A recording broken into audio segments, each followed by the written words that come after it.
Hello, friends. I'm Dr. Stanzin Chostak. I teach environmental law at the Campus Law Center, Delhi University. And today I would like to make a small video for educational purpose. And I'm presently standing in the Trans-Himalayan region of Zanskar. And to the southern part of Zanskar, behind me, you can see those snow-capped glaciers are the Greater Himalayas. And to the north is actually the Zanskar range, and to the east is the Ladakh range. And I briefly would like to deal with four important topic. And first is regarding the melting glaciers in the Himalayas, with particular reference to Zanskar region. And secondly, about the drought like condition because of lack of snowfall, heavy snowfall in the winter leading to water scarcity. And thirdly, about animal human wildlife conflict. And fourthly, I would like to briefly mention about some of the environmental values, our environmental ethical values connected to the culture and practice of this particular region called Zanskar of Ladakh. And to begin with, friends, uh, I don't want, to make a very apocalyptic statement. Neither I intend to, make some doomsday kind of a statement. But if you look at the glaciers behind me, in introspection, we have to ask, for how long will those glaciers, you know, will last, or will those glaciers will keep on adorning the mountain caves, and also most importantly feed the civilization below downstream. Now, there are lots of science about it, and science is well, in support that climate change is happening. It's a reality. And if you listen to anecdotal hearsays, anecdotal statements coming from the Lahaul Spiti region, from the Kargil side, we are feeling that there is kind of climate change is happening here. Now, there are plenty of factors, as you know, which are responsible for the melting of glaciers. There may be natural, scientific, cyclic, which is very natural in its own way. But other than that, there may be, anthropocentric or anthropogenic or man-made contributions.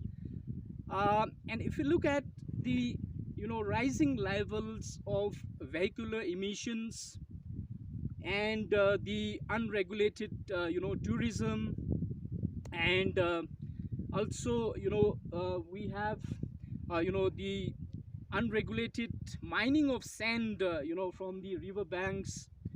So in a way, many man-made factors are also contributing to the overall environmental degradation.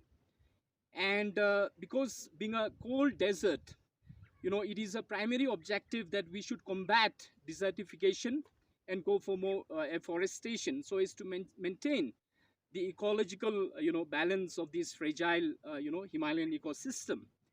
Now, uh, since I'm here, because of the pandemic, and I've seen that there has been increase in number of petrol pumps.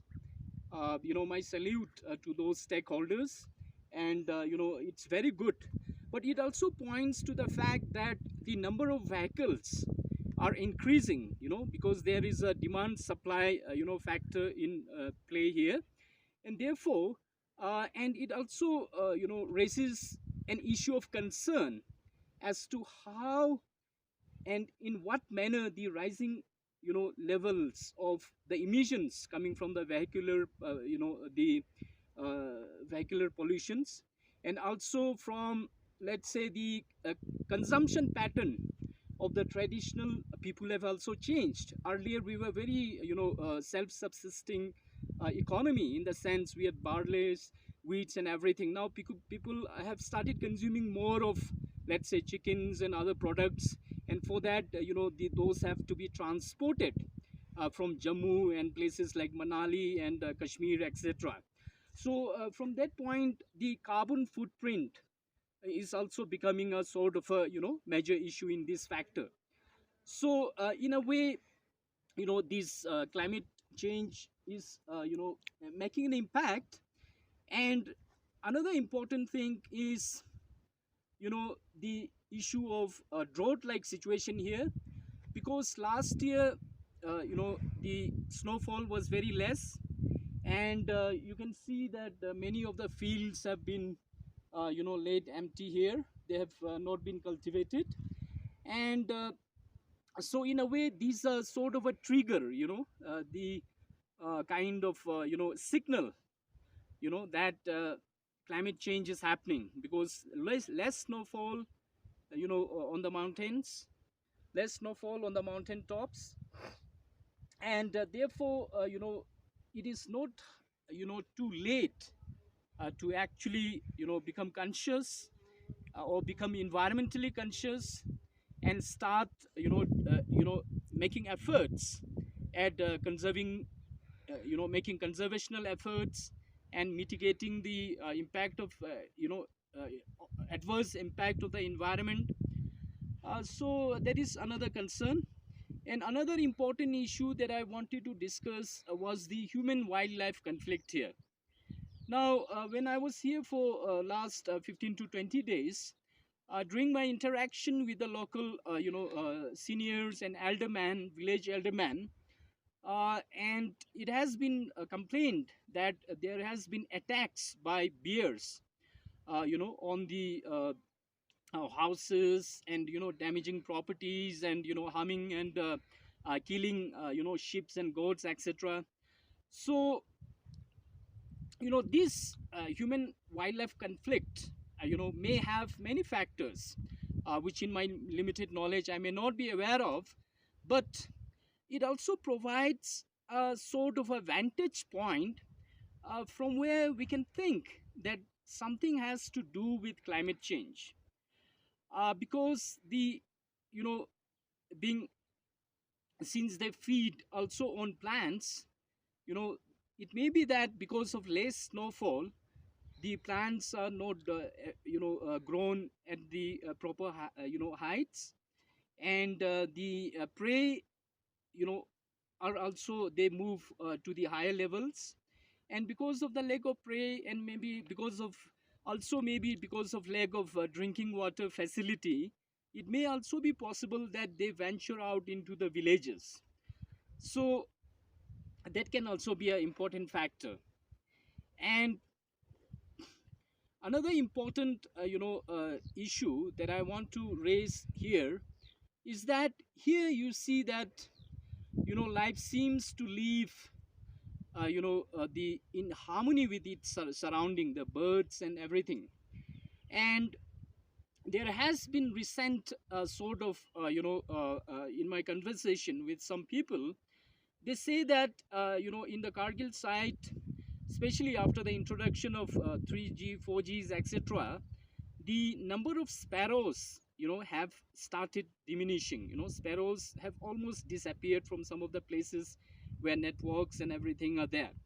So by that, I'm not against, the establishment of information communication and technological, facilities. Of course, they are most welcome in such a, rural hinterland, where the digital divide is too vast, and especially as I've myself have seen during this pandemic, that students and teachers alike were struggling like anything, to attend to online classes, because of the too slow network issue, so they had to travel for long distances. So I'm not against them, but these are sort of, kind of a, you know signal before we reach the tipping point, that, we have, along with developmental initiatives, the, environmental consideration should factor in.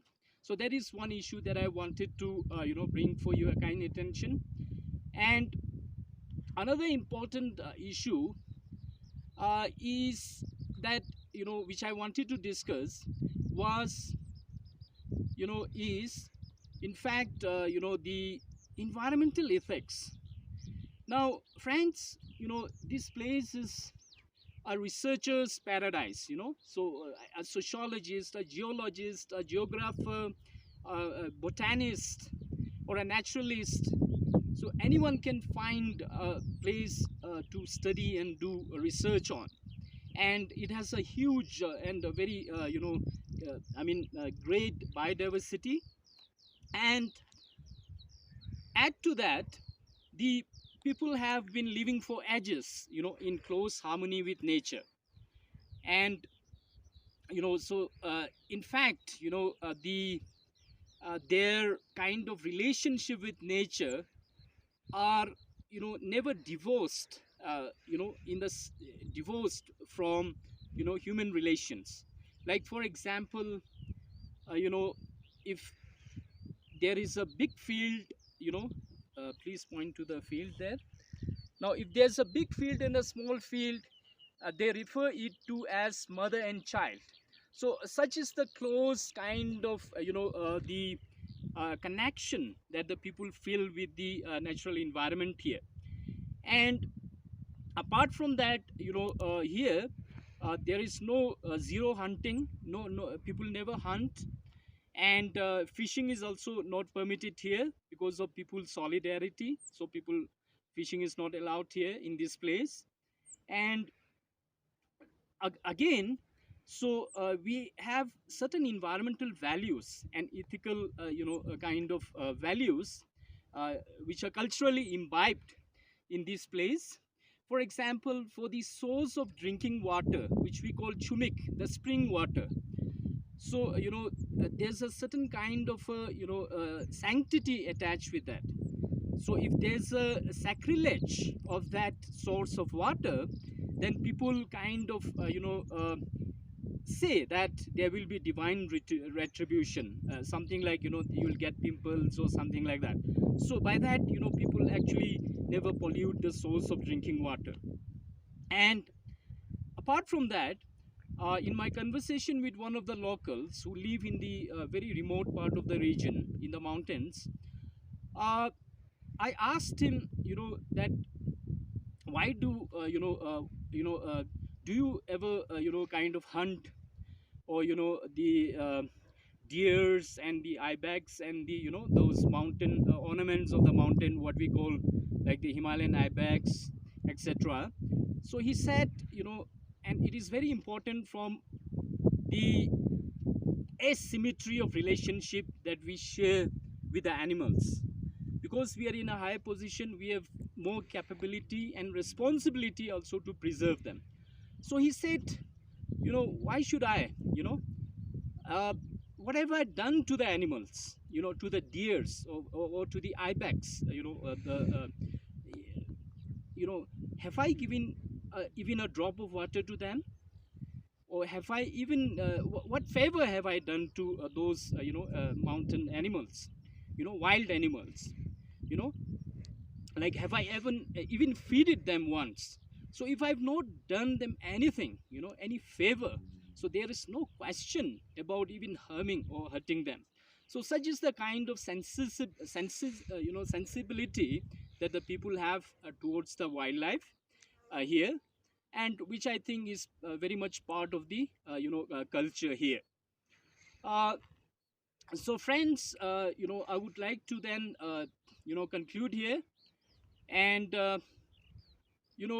Rachel Carson, the American biologist, she has in a book called The Silent Spring, has said in a chapter what we call the fable for tomorrow.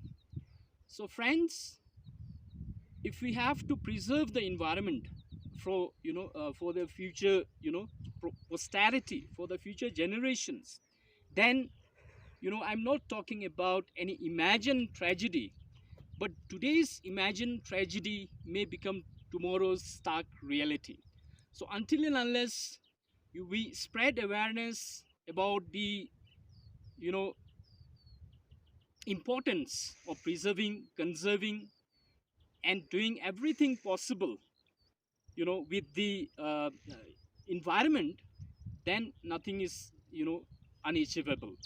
So that is something which is required. And so therefore we have to be cautious. And I'll end up with a Ladakhi saying, which says that before the flood there should be proper protection gates or bund or whatever, etc.